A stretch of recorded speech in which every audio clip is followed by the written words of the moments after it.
Real E-Leezy, man, was good with y'all.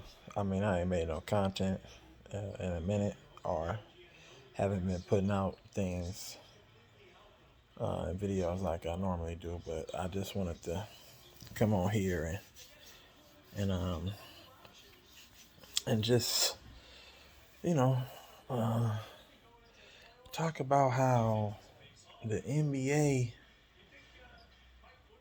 is just all showmanship. There's nothing the same, you know what I'm saying, as it was before. And motherfuckers don't even try to emulate, like, you know what I'm saying, how the game used to be played. Like, everything is just for a bunch of numbers. And I'm literally sitting here watching niggas be out excuse me, niggas be out here really just taking nights off. You know, and then say, "Oh, my knee hurt," or "I'm sore." But you played the previous night, you was dunking on niggas and crossing niggas up and sprinting up and down the floor. So all of a sudden now it's something wrong, you know what I'm saying, with you the next night, depending on who you play. And then see, Vegas controls a lot of this shit. Like the spreads of the games. You would think that a team would come out. I think I made a video about, you know what I'm saying, about this. You would think that a team would come out and blow a nigga out, right? You would think that a team would come out and blow a motherfucker out because they got the more favorable matchups. There's a lot of key players that's injured and not playing. You feel what I'm saying? But these niggas come out and play boo boo. Sorry. And like the weakest niggas are not the so good and the most talented players come out and just destroy them.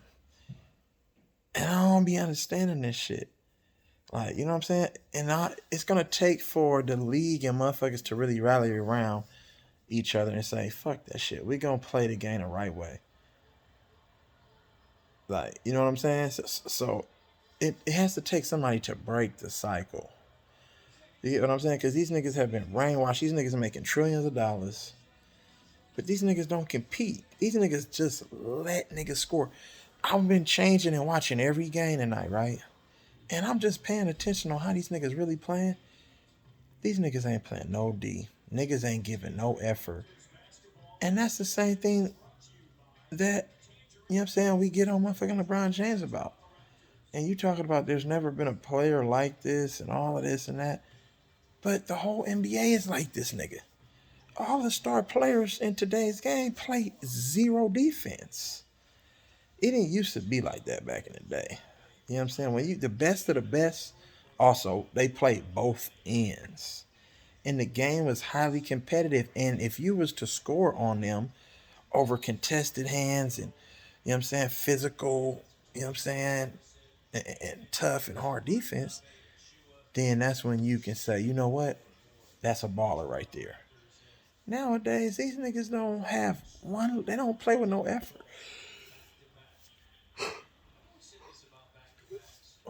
There's a couple of guys, probably like one or two, literally a couple on each team in the NBA that actually don't cheat the game and play the right way. And the cool part about it, those guys are the guys that don't get no notoriety. They don't get no publicity. They're not talked about. They have no highlights, but they play the game the right way. They don't cheat the game, bro. And you have to respect that. Motherfuckers always talking about, I don't need to go and get motherfuckers who gonna do the dirty work, nigga. No, you take my lead. I'm gonna do the dirty work. Then you niggas follow. That's how that shit go. The game sucks now, bro. All these niggas is doing is chasing numbers. Because if they score a certain amount of points, it's in their contract, bro. All of this shit is in their contract. All of it. And that shit is crazy. I'm like, these niggas is just gonna play and try to come and score 1,000 points, but then don't play no D. You know how I know this shit be phony? How many 60-point games have we had this year? Shit, we had 60-point game on a back-to-back nights. A nigga would really allow a motherfucker to score 60 points, bro? A motherfucker would really allow a motherfucker to score 60 points. At some point, nigga, you can't let one guy beat you. You have to take the ball out of his hands, bro. Double team, triple team, every time. Shit, they don't even let Curry, nigga, score 10 points. The way they be playing that nigga, they be trapping, they be physical. They play old school basketball on Curry, bro. And the refs in the NBA allow that shit to happen because he don't shoot as many free throws as he should. But then they give niggas like James Harden and LeBron and all these other niggas, Westbrook and all these other niggas who be flopping. They give these niggas free throws all day. That shit make the game boo boo, bro. I hate that shit. Real talk. That shit is so boo boo, bro.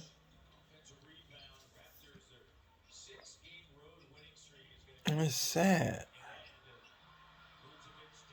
And it's fucking sad.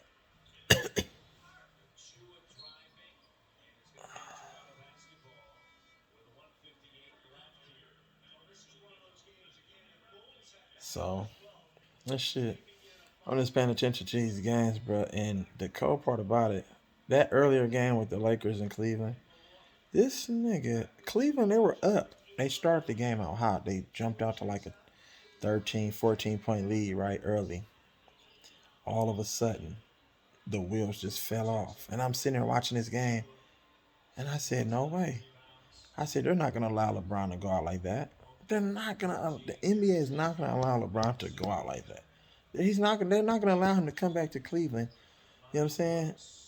and, and fucking lay an egg. How many times have you seen LeBron play in Cleveland as the opposing, as the visiting team, whether he was on Miami or the Lakers, and that nigga lost? See, and then they'll put that stat up, LeBron is such and such against his former team to make it look like they can't do anything without him. You get what I'm saying? That shit was phony, bro. They allowed them niggas to. They just. I think like from the midway point, from the midway point of the second quarter throughout the rest of the game, the Lakers shot down there 75% for the field, bro. It was no deep in play, but in the beginning, them niggas couldn't do nothing. You get what I'm saying? That shit didn't make no fucking sense, bro.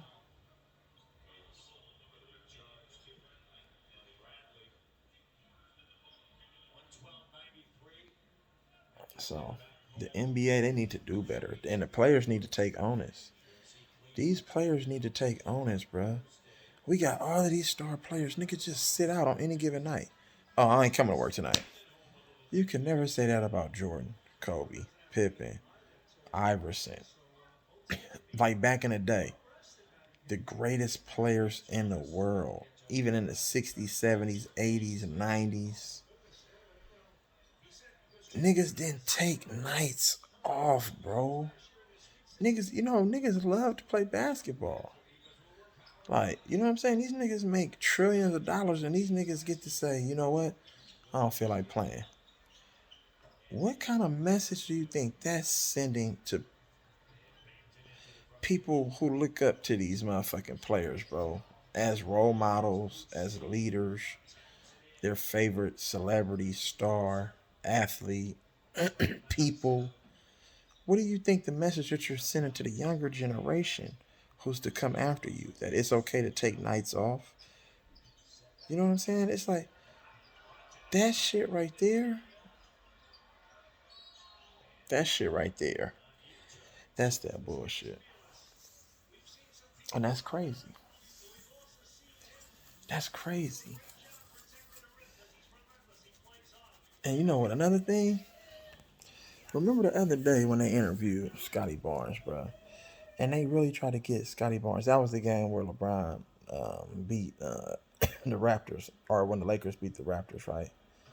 They tried to get Scotty Barnes to come up there and give LeBron all the praise, and Scotty Barnes kept it real, and that shocked all the motherfucking reporters. Like, you know what I'm saying? And then they had to switch their questioning. You know what I'm saying? That nigga, they tried to force him to say something good about LeBron. And I was trying to tell niggas, Scotty Barnes is young. He grew up in a LeBron era. He probably caught Kobe like maybe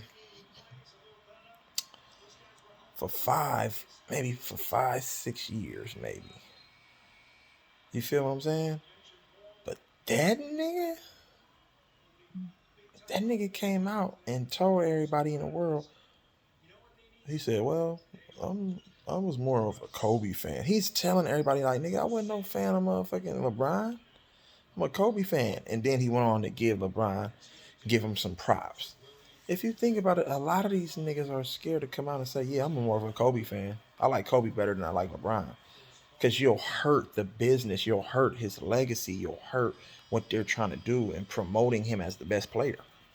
You see what I'm saying? They didn't expect him to come out and say, "Yeah, I'm more of a Kobe fan." You feel me? Nah, them niggas didn't. See, you gotta pay attention to what these niggas be saying, bro. Niggas' favorite player ain't LeBron, but niggas come in the press and say, "Yeah, LeBron the greatest in the world," because it's good marketing. They have to come out and say that. A lot of these niggas got publicists, bro. These niggas don't speak for themselves. Remember that. It's good for the business. It's good for you if you're trying to get endorsement deals and you're trying to be marketed and trying to get contracts. It's good for you to come out and be like, "He's the best player in the world." But I can guarantee you, when niggas start keeping it 100, niggas gonna be like, "Nigga, yeah, I fuck with Kobe." You'll never see motherfuckers like Jason Tatum and all these other motherfuckers be like, "Yeah, LeBron, he's the best player in the world." No, nigga, they gonna say Kobe. So you need to understand. Y'all need to understand this shit. You feel me? So that's what it is, bro. Let me know what y'all think, man. You know what I'm saying? Real E-Leezy. Like, share, subscribe, bro. Straight up. This NBA shit is phony, bro. These niggas don't play the same, cuz they disrespect the game too much for me. Niggas is sitting out games because they scared of competition, bro. That's crazy. But anyway, man, salute to y'all. I appreciate all y'all, man. Love, live, life, smile, cry, laugh. Keep your friends close, enemies closer, man.